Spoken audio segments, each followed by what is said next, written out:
What is up? What is up? What is up, YouTube? Hold on, y'all. Let me get my monitor on. What's going on, people? We on the other side of the room, baby. We think we balling, y'all. Uncle Mike think he balling. Shaq calling. Dipping in the spins with the ball. Y'all know I can't rap. Check it out, man. Sidebar. You know I like Sidebar, man. Law and Crime Network. Hey, new Bombshell P. Diddy indictment slap music mogul with new charges. Come on, man. I'm just gonna be honest with y'all. It ain't surprising no more. Diddy getting new charges. That ain't no surprise no more. That ain't no surprise.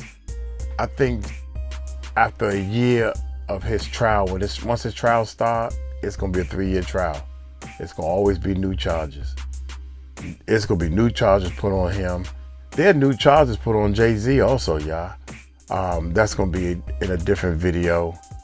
Every time I look, somebody's dropping charges on both of these guys. That's gonna happen for the next 5 years. Think about it. I'll call you back. Think about it. For the next 5 years, people gonna finally get the nerve to say, "Me too." It ain't funny, but new Bombshell P. Diddy indictment slaps music mogul. Hey man, y'all hit that subscribe button, hit that bell. Let's get into this. We covered something about the indictment, but sidebar from Law and Crime, somebody that used to be a lawyer or still is a lawyer, I don't know. But he speaks more from a real lawyer type of side. Hit that subscribe button, hit that bell. Thank y'all so much. Uncle Mike going back to the Philippines, so we're gonna be doing reactions in the Philippines. And we got a couple of secrets up our sleeve for y'all. So let's check it out. Sean Diddy Combs was just hit with 2 new federal charges in his sex trafficking and racketeering case. With trials set to start in just weeks, we're going to break down what the government is now alleging with their 3rd superseding indictment, and also the government's new request of the court to protect the identities of certain alleged victims who plan to testify. Welcome to Sidebar, presented by Law and Crime. I'm Jesse Weber.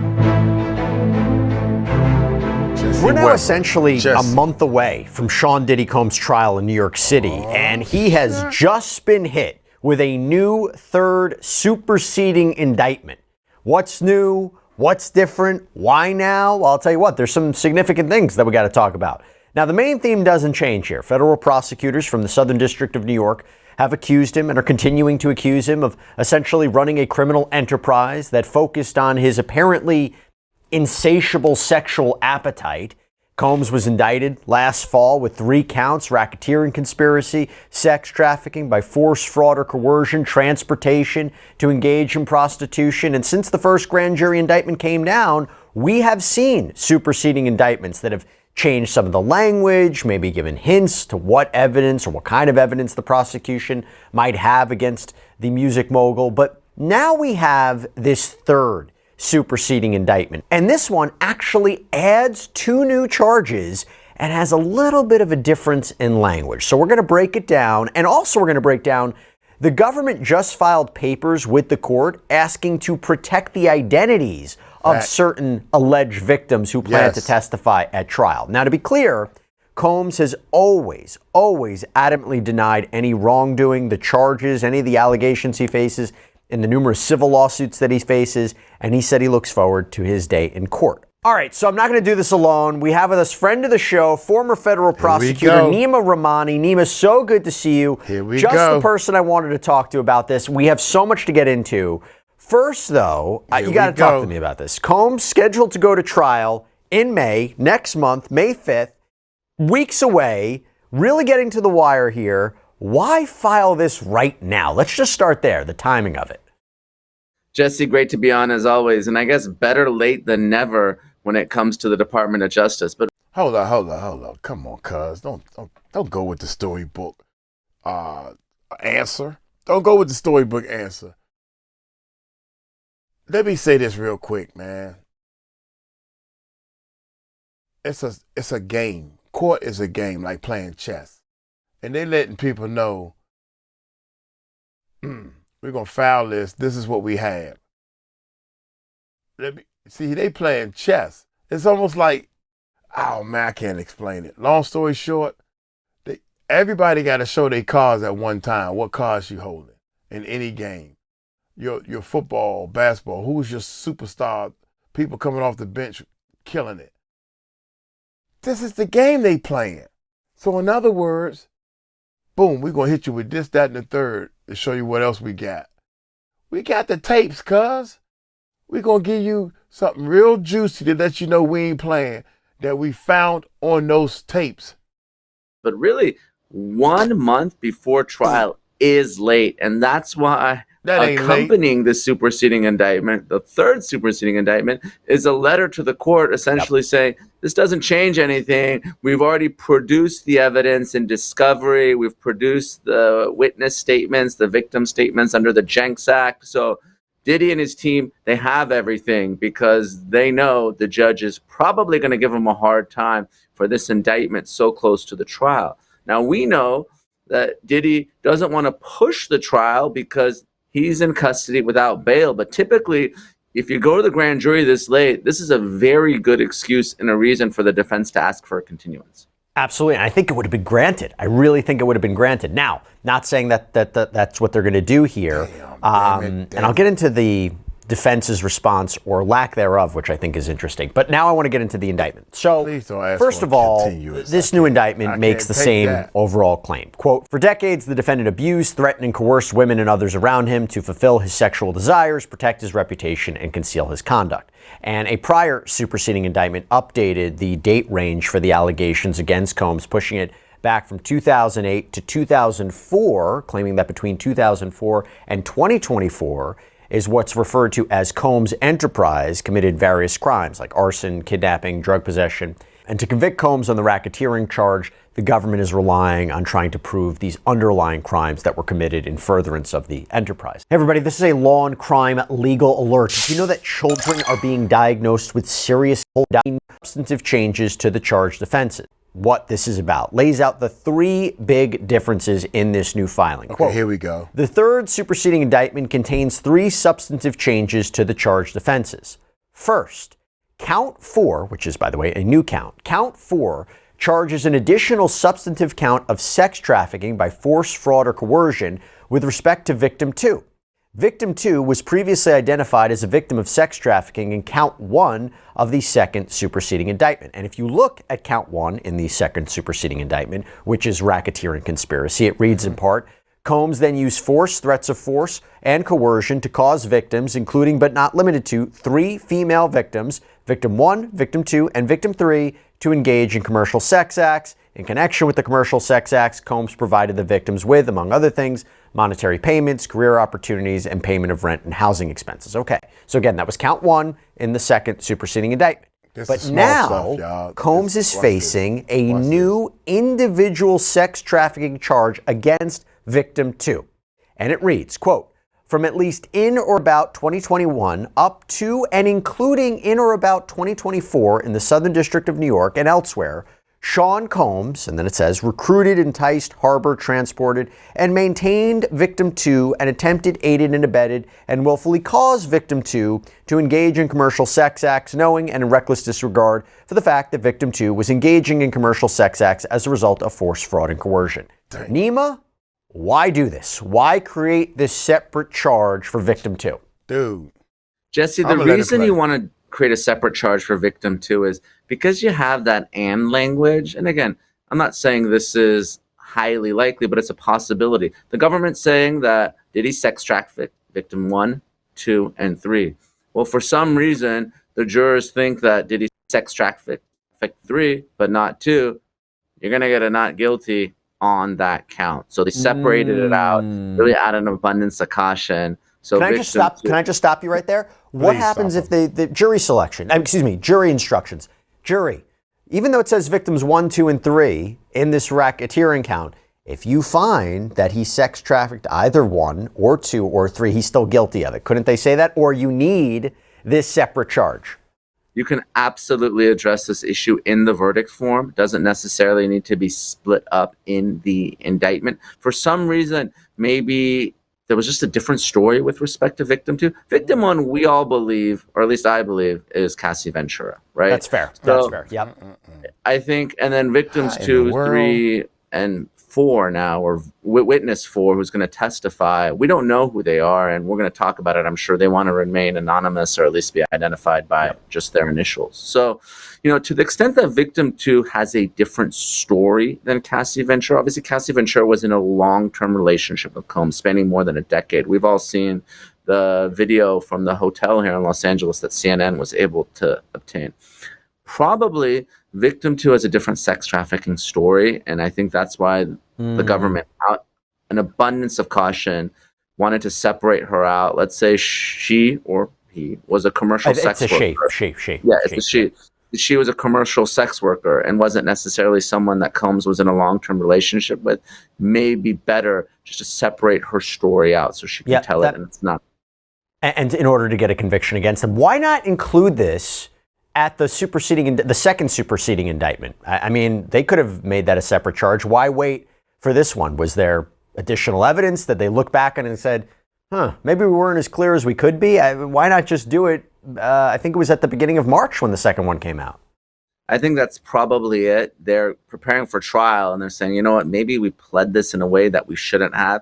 And look, they're not just thinking about the trial, Jesse. They're thinking about the inevitable appeal that's going to follow if Combs is convicted. Obviously, he has essentially unlimited money. And the last thing you want is a Second Circuit or some appellate court looking at this and saying, well, this was unconstitutionally vague, or the jury conflated all this evidence together. So I think just the best practice was, let's separate victim 2 out. And maybe this evidence sort of came to light because, look, there's reportedly more than 100 victims. Obviously, the government's not going to put 100 victims on the stand. We know many of them have filed civil lawsuits. They're going to pick and choose the people they think are their best victims, right? The 3, 4, 5, 6, whatever the case may be. There's other prior bad acts witnesses. So during their witness prep and trial prep, maybe they thought, you know what, victim 2 has a different, separate story. Let's plead her separately.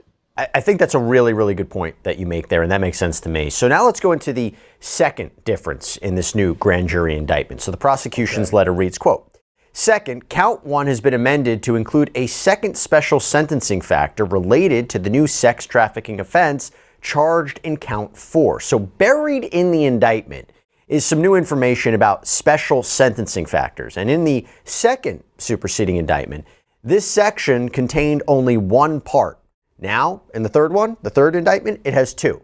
So the first covers years 2009 to 2018, and it reads from at least in or about 2009 up to and including in or about 2018 in the Southern District of New York and elsewhere, as part of his agreement to conduct and participate in the conduct of the affairs of the Combs enterprise through a pattern of racketeering activity. Sean Combs, the defendant, agreed to, in and affecting interstate and foreign commerce, knowingly recruited, enticed, harbored, transport, provide, obtain, advertise, maintain, patronize, and solicit by any means a person knowing and in reckless disregard of the fact that means of force, threats of force, fraud, and coercion and any combination of such means would be used to cause the person to engage in a commercial sex act.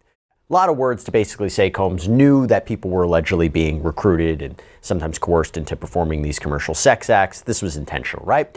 Now, the second part of the special sentencing factor, this section, says the exact same thing, word for word, but now in this new indictment refers to in or about 2021 up to and including in or about 2024. So referring to victim 2. Nemo, again, why do this? Again, victim 2, right? Seems like this third superseding indictment is all about victim 2. She is going to be a very important part of the story in this case. And it's going to be interesting to see how the defense handles Cassie Ventura. They might say that this is a disgruntled ex. It was settled the very next day. We're assuming that there was some significant payout. We don't know what the story is with respect to victim 2, but it's clear that that is going to be a very big part of the case. It's not just Cassie who's going to be the star witness. Victim 2 is going to take the stand, and that may be the victim that's going to add to victim 1's story that ultimately puts Diddy away. Interesting gap, by the way, right? And also, just to let y'all know, I think victim 2, 3, 4, whatever, there's a lady out here that her boyfriend used to work for Bad Boy, and Puffy odd her She got a female. She don't have Bugsby. Thank Jesus. This lady's a little smart, but she been argued by Puffy, and she mentioned something about, I hate to be, to bring this up to y'all. She accidentally used the bathroom or had to go to the bathroom while Puffy was R-ing her. Puffy just wiped it off and continued. She said that out of her mouth. Yeah. So, and baby, please don't be ashamed or hurt, because sometimes you have to take some embarrassment to get these monsters off the street and stuff. So, I'm saying all that to say that she is out for revenge. And I'm pretty sure her smart lawyer, which is another female, is probably contacting the feds, the FBI, saying, my client wants to testify. My client will get on the stand and say what she got to say against Diddy. That's what I'm thinking. So you can just tell. I can sense people. I can tell she crying, but at the same time, even if I pass away or be off, I'm gonna do my best to not let him get away from this. This is the people that need to take the stand. 2019 to 2021. Here we go. Or is it that, why did it start on 2021? Is that when this alleged relationship, this alleged illegal act started? I mean, interesting that you have that gap right there, right? Definitely. And obviously the government's arguing that this was continuous, dating back 20 years now, going back to 2004. But we don't know who victim 2 is, when she entered Combs's life, what her story is. But the fact that she's more recent is also going to be more helpful. As these allegations become older, they're tougher to prove. Witness memories can I think it's that not girl be as that I'm good. talking about. Evidence can disappear. So the fact that we have a victim now that is within the past 5 years bodes well for the prosecution. And this alleged conduct was happening in 2024, right? So after they got a slam dunk sued, also, y'all. by Cassie Ventura, settled that lawsuit, then was hit with more lawsuits. That's significant too. Oh, no question, because the Cassie Ventura lawsuit was around November 2023, if I recall correctly. That's when the statute of limitations was running there in New York State. So to the extent that we have conduct continuing after that Bombshell lawsuit was filed, that's very good for the prosecution. Okay, now I want to get into the third big substantive change in this third superseding indictment. So it says, the government's letter says, quote, the third superseding indictment charges the Mann Act in 2 separate counts, in counts 3 and 5, covering conduct for victim 1 and victim 2, respectively. The second superseding indictment previously charged this conduct as a single Mann Act offense. And if we read this new count, this brand new count, count 5, in the third superseding indictment, it now says, quote, from at least in or about 2021 up to and including in or about 2024 in the Southern District of New York and elsewhere, Sean Combs, and then it says, knowingly transported individuals in interstate and foreign commerce with intent that the individuals engage in prostitution and attempted, aided, and abetted, and willfully caused the same, to wit, Combs transported, aided, and abetted, and willfully caused the transportation of multiple individuals, including but not limited to victim 2 and commercial sex workers in interstate and foreign commerce on multiple occasions with the intent that they engage in prostitution. So Nima, back to you. It's all about victim 2 here, right? And adding this specific charge, the transportation to engage in prostitution charge for victim 2. I go back to this idea, why wasn't it initially charged this way?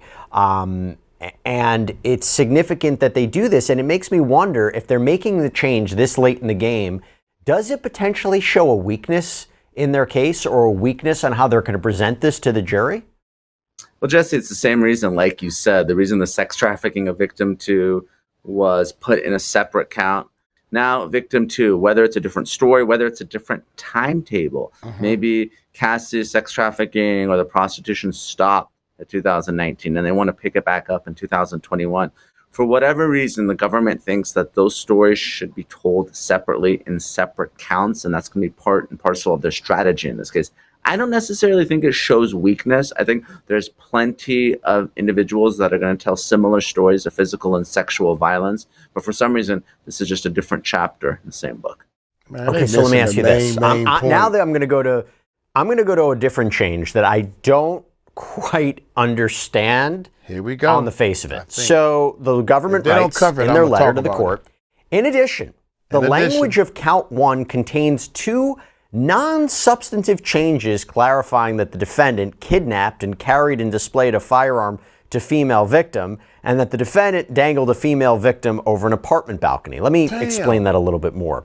So you go to this section of the third superseding indictment, and it says, it's part of count 1, the racketeering case. When employees, witnesses to his abuse, or others threaten Combs' authority or reputation, Combs and members and associates of the enterprise engaged in acts of violence, threats of financial and reputational harm, and verbal abuse. These acts of violence included arson and multiple acts of kidnapping, including one instance of kidnapping during which Combs carried and displayed a firearm to a female victim, so that part is new. In addition, on multiple occasions, Combs threw both objects and people, as well as hit, dragged, choked, and shoved others. On one occasion, Combs dangled a female victim over an apartment balcony. Now, that addition, Nima, of female and female, to clarify that, this is not, in fairness, this is not a paper from my doctoral thesis where I want to make sure everything is as specific as possible. Why does it matter? Why do they have to add female victim? If aren't they gonna argue that anyway at trial? I don't understand why they had to be so precise there. It doesn't necessarily have to be a female or a male. We're talking about RICO predicate acts, right? So obviously under the statute, you have to have 2 or more of these acts, and we've gone through them: kidnapping, arson, extortion, other crimes of violence. But it can be to a male, it could be to a female. I don't think that's going to change the case one way or another. So you're right, Jesse. It's not necessary to identify whether the victim was male or female. And you know what's interesting? We've talked about this before. This balcony incident, this is consistent with the account of a woman named Brianna Bana Bangolan, who filed a lawsuit against Combs last year. She claimed back in September of 2016, while sleeping at Ventura's apartment, Combs barged in, groped her breasts, dangled her off a 17-story balcony. She claims in the suit that she almost died and that Ventura had to step in to stop this. So if that is who we may be thinking, and now you would have someone who maybe would be supporting witness to Cassie Ventura's account, again, assuming she's victim 1, that's my take, Nima. I don't think I'm that far off. No, that sounds absolutely right. Obviously, that's a horrible thing to allegedly happen to anyone, but you would think that there's not multiple people that were dangled off a balcony by Sean Diddy Combs, and that probably is her. And at least from the government's perspective, she's going to be testifying in this case. Now, you mentioned this before. At the end of the letter, the prosecution says it's produced all discovery and Jenks Act's material, which is, basically the statements of government witnesses who are going to be testifying, which isn't affected by this new indictment because it seems to concern the same 2 victims. And the letter also notes that the government doesn't expect this third superseding indictment to affect existing pretrial deadlines. You mentioned it before that Combs is looking to go to trial as immediately as possible, try to, get an acquittal, try to get out of there. But I wonder, is this fair to the defense? Is this trial still going to happen May 5th? I do think the trial is still going to happen May 5th because ultimately, Jesse, we know it's the defendant's right to a speedy trial, and the defense is going to ask for a continuance. If they say, listen, you're dropping this on us at the 11th hour. If they don't make the request for a continuance, then the judge is going to keep the trial date. So now I have one final thing I have to ask you about. This is putting aside the third superseding indictment. So the government filed with the court a motion in limine, and basically, that's regarding how evidence will be limited or restricted in a trial. And the government argues that pursuant to the Crime Victims' Rights Act, the court needs to put in some measures to protect the privacy of some of the alleged victims who plan to testify, namely victims 2, 3, and 4, not victim 1.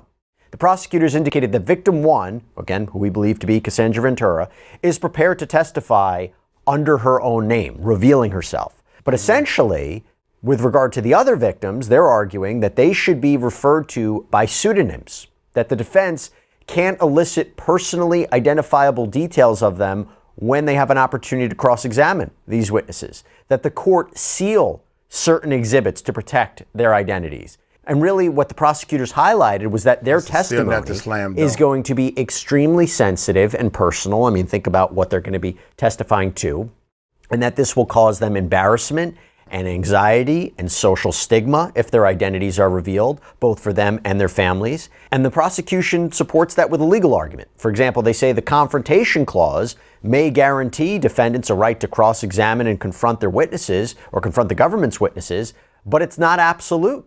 And the prosecutors even cited the Ghislaine Maxwell case where victims were allowed to testify under pseudonyms. Nima, good argument?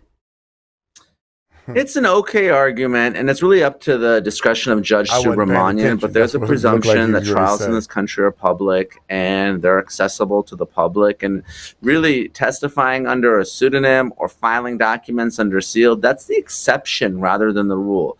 Now, under the federal rules, judges do have a lot of discretion, and they look at factors like potential harm to the victim, the sensitive nature of the testimony, but ultimately, we're talking about a criminal trial, and I respect victims, but the person that probably has the most rights here is Sean Diddy Combs. And to the extent that he objects to this, I would probably guess that the victims may not have this protection that the government is asking for.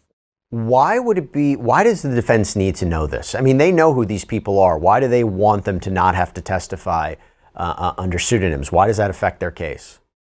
For the same reason why Combs's civil defense lawyers, they're trying to out and identify the victims. And the judges in those civil cases have ruled, at least some of them, that the victims, that they want to proceed with these allegations against Combs in civil court, where we're just talking about money, they do have to identify themselves. And not only is he a civil defendant, but he's a criminal defendant. And to the extent that the defense makes a colorable argument that this affects his ability to try the case fairly. Right. And obviously we all know about the Sixth Amendment confrontation clause. I do think on balance, judges tend to side with the defense here, especially when they know an appeal is inevitable. And I agree. So there's a number of civil cases that we've seen where the judges have said you have to identify yourself. And I think the fair argument is you're the one who filed the lawsuit. You're the one who made it public. The defendant has a right to know who you are. And yes, from a defense point of view, if you're putting the pressure on them to identify themselves, they may drop the lawsuit. They might not want to continue. Facts. It is different in a criminal case. Assuming for a moment that these other alleged victims didn't file lawsuits against Sean Combs, they're not choosing to be government witnesses. I mean, maybe some of them did, but they're subject to a subpoena, right? If they say, hey, we don't want to testify, government, can't the government come back and be like, too bad, you have to? No? Oh. Of course, government can compel their testimony. Obviously, they're going to have a much stronger argument if they haven't filed a civil lawsuit. They've never identified themselves. They don't want to testify. I'm sure that's something the judge would consider. It's just, again, I understand the argument. Just my prediction, given how these cases are typically handled, oftentimes, and it's sad, and we've seen it time. They have not talked about the slam dunk. There's a slam dunk in all this. They still haven't even brought it up. Again, it can be Harvey Weinstein, Bill Cosby. Victims of sexual assault do have to testify. Now, sometimes the media doesn't identify them, even though they're testifying publicly in court, and that's decisions that media companies make. But it's really the exception rather than the rule that they can testify under some pseudonym. Nima Rahmani, so good seeing you. Thank you so much for breaking down these changes with me. Such a pleasure, as always. Thanks for having me, Jesse. Talk soon. So after we wrapped up this interview with Nima Rahmani, turns out Sean Combs' legal team issued a formal response to this third superseding indictment, and it says, these are not new allegations or new accusers. These are the same individuals, former long-term girlfriends who were involved in consensual relationships. This was their private sex life, defined by consent, not coercion. All right, there you have it, everybody. Thank you so much for joining us here on Sidebar. And as always, please subscribe on YouTube, Apple Podcasts, Spotify, wherever you should get your podcasts. I'm Jesse Weber. I'll speak to you next time. Diddy says secret texts prove his innocence in trafficking. Oh my God, I'm gonna pull that one up also just in case. Sean Combs.